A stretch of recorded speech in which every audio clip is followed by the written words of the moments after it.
কি ভাবছো ডিমের টেবিল বানানো খুব ঝক্কি ঝামেলার ব্যাপার?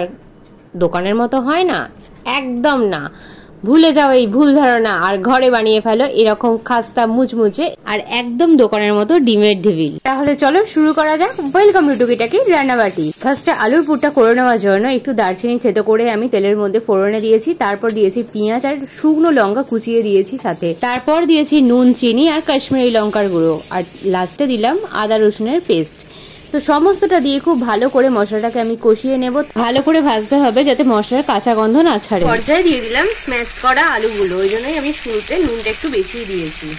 আলুটাকে খুব ভালো করে মশলার সাথে মিশিয়ে নিতে হবে যাতে করে আলুর মধ্যে মশলার পুরো ফ্লেভারটা ঢুকে যায়। এবার দেবো এর গুঁড়ো আর আমচুর পাউডার। পাউডারটা আমার ঘরেই বানানো, স্টোর করা ছিল, সেখান থেকে আমি দিয়ে দিলাম। দিয়ে দিলাম কসুরি মেথি আর গরম মশলা। এরপর আলুর পুরটাকে খুব ভালো করে কষে নিতে হবে মশলার সাথে। পুর যত ভালো করে কষানো হবে টেস্ট হবে তত ভালো। আলুর পুর পুরো রেডি। পুর আর সেদ্ধ ডিমটাকে আমি ঠান্ডা করে হাফ করে নিয়েছি।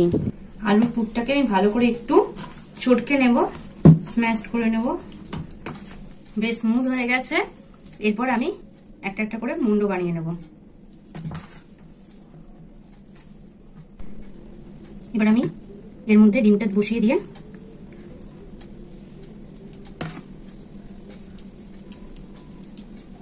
উপর দিয়ে দিয়ে চাপা দিয়ে একটু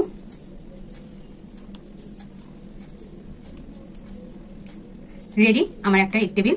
আমি আর একটাও করে নিচ্ছি ঠিক এইভাবে। এই যে শুধু দেখলে হবে, যারা যারা এখন আমার পেজটাকে ফলো করনি বা সাবস্ক্রাইব করনি তারা অবশ্যই করে দিও আমার নতুন ভিডিওর আপডেট সবার আগে পেতে।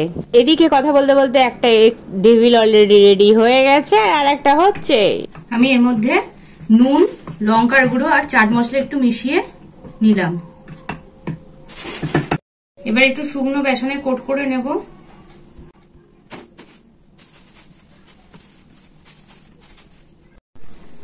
আমি এবার একবার করে বিস্কুটের গুঁড়োয় কোট করে নিচ্ছি হালকা করে। কোটিং এর জন্য নুন, চাট মশলা দিয়ে আমি বেসনটা গুলে নিয়েছি আর ঘনত্বটা দেখতেই পাচ্ছ। এরপর এই বেসনের মধ্যে আমি কোট করে নেব, কোট করে বিস্কুটের গুঁড়ো দিয়ে দেবো। তোমরা চাইলে বেসনের বদলে ডিম ফেটিয়ে নিয়ে তাতেও কোটিং করতে পারো, আমি বেসনে করেছি। তো এইভাবে করলে বেশ সুন্দর মুচমুচে হয়েছে। আর আমি একটু সেট হওয়ার জন্য রেখে দিয়েছিলাম ফ্রিজের মধ্যে, মানে 10 মিনিট মতো অন্তত ফ্রিজে রেখেছিলাম। তারপর আমি অবশ্যই কিন্তু মিডিয়াম টু হাই ফ্লেমে ভাজবে, তাতে করে কিন্তু ফেটে যাবে না। টাটা, দেখা হচ্ছে পরের রেসিপিতে। আওয়াজ শুনেই বুঝতে পারছো কতটা খাস্তা হয়েছে।